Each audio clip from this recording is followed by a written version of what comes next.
15 شعبان کی رات کو عائشہ فرماتی ہیں میں اٹھی تو آپ بستر پر نہیں تھے، تو میں ڈھونڈنے نکلی تو آپ جنت البقیع میں پہنچے ہوئے تھے۔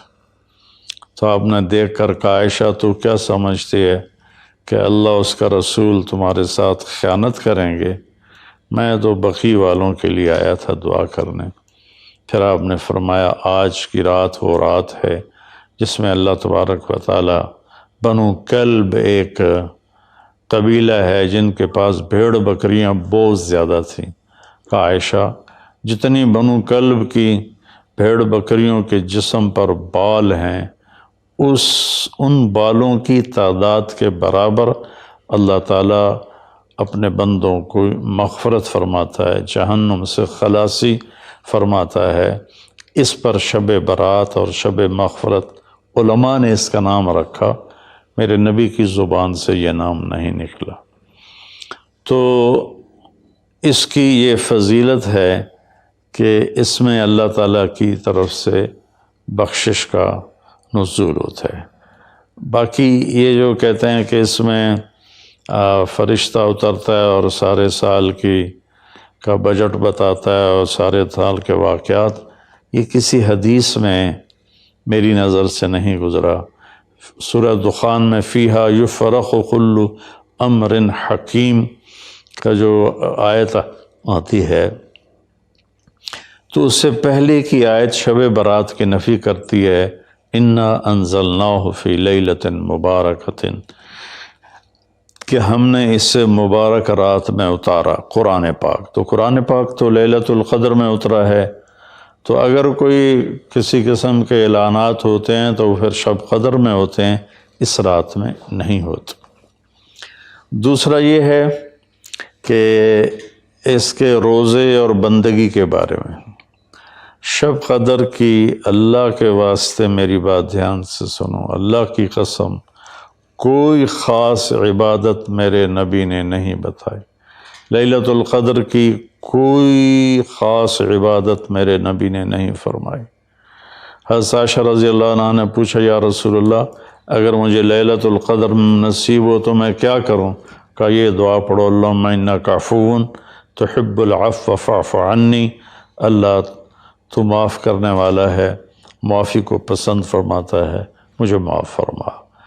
تو میرے نبی کی عبادت وہی 11 رکعت تہجد کے نوافل تھے، چاہے وہ شب قدر تھی، چاہے وہ شب برات تھی، چاہے وہ شب جمعہ تھی۔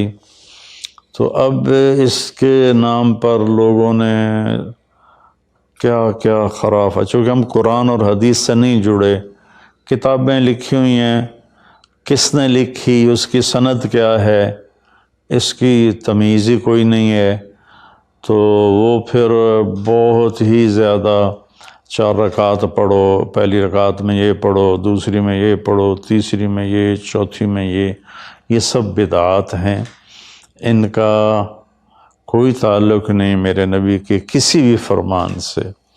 میرے نبی نے صرف عبادت کا فرمایا ہے، عبادت تو شب قدر میں بھی کوئی خاص عمل نہیں۔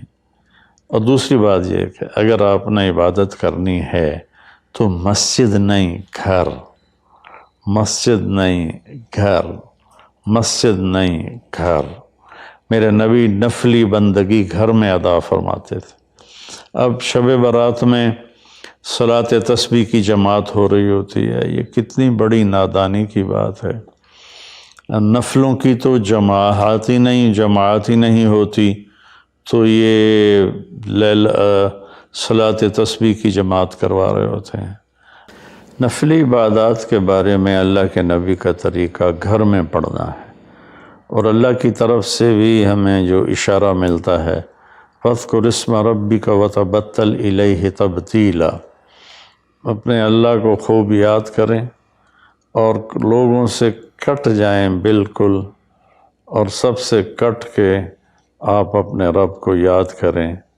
وَمِنَ اللَّيْلِ فَتَهَجَّدْ بِهِ نَافِلَةً لَكَ عَسَىٰ أَن يَبْعَثَكَ رَبُّكَ مَقَامًا مَحْمُودًا فَإِذَا فَرَغْتَ فَانْصَبْ وَإِلَىٰ رَبِّكَ فَارْغَب ان ساری آیات کا خلاصہ یہ بنتا ہے کہ نفلی عبادات سنتیں بھی ہوں گھر میں پڑھو، اور خاص طور پر جو ایسی راتوں کی عبادت ہوتی ہے، مسجدوں میں اکٹھے ہونا اور اس رات میں جھنڈیاں لگانا، پھر آتش بازی کرنا، یہ آتش بازی تو بالکل ہی اسراف ہے اور خرافات ہے۔